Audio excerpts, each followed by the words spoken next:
So we've seen significant growth in Amor over the last couple of years, both in terms of headcount, which has more than doubled, and in monthly revenue, which is, again has more than doubled, and that brings with it a lot of risks, both commercial and financial, that have to be managed. I guess the first aspect of that is growth leads to more work, which leads to an increased requirement for resources. So how are we dealing with that in the finance team, Stuart?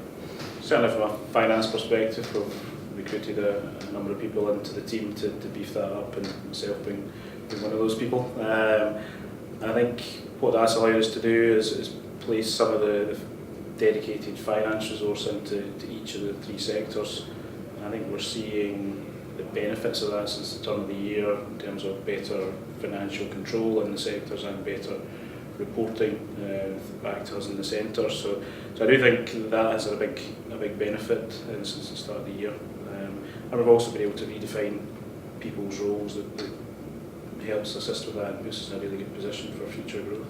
Certainly facing similar issues in the commercial department. We're going to be issuing our commercial processes, which will act as a fantastic education piece to push the knowledge out into the sectors, encourage employees to pick up the risks themselves and identify where they can go for further assistance. We're also going to be adding to our standard suite of contracts, which are fantastic again for educating staff, as well as standardising our offering to our customers and our obligations.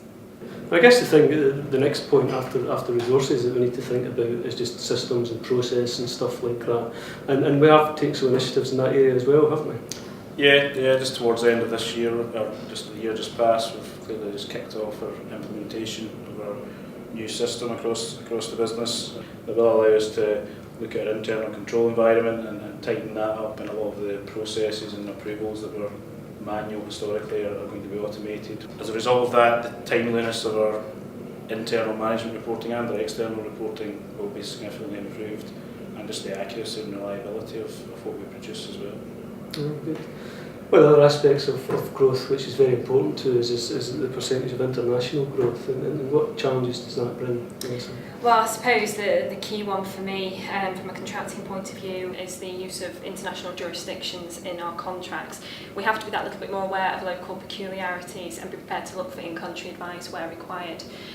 We're also seeing an increase in requests for our bribery and corruption policy, and we introduced this in response to recent legislation. It's very important that we educate our employees that what were once perhaps accepted local practices could now fall foul of this legislation, and it's an important PR piece as well to say we are aware of this and we're actively against it.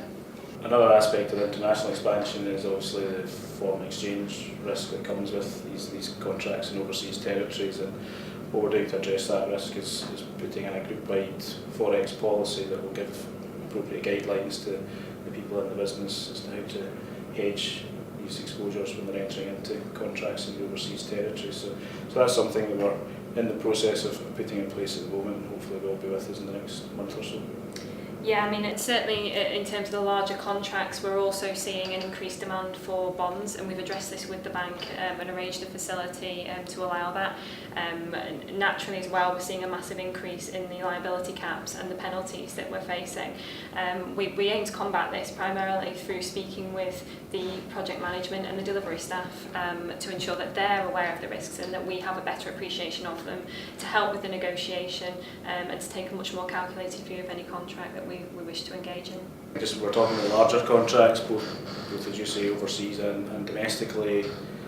The other kind of risk that comes with that is the potential strain on our cash position with the bigger milestones and the kind of uncertainty sometimes around the timing of cash receipts. That can put us in a difficult place in terms of cash, with our cash profits being tied up in work in progress and debtors for longer than we would want. So we are focused on weekly meetings at the moment with our sector management teams, just to keep them focused on the billings and the cash collection, so that we don't end up in a problem situation.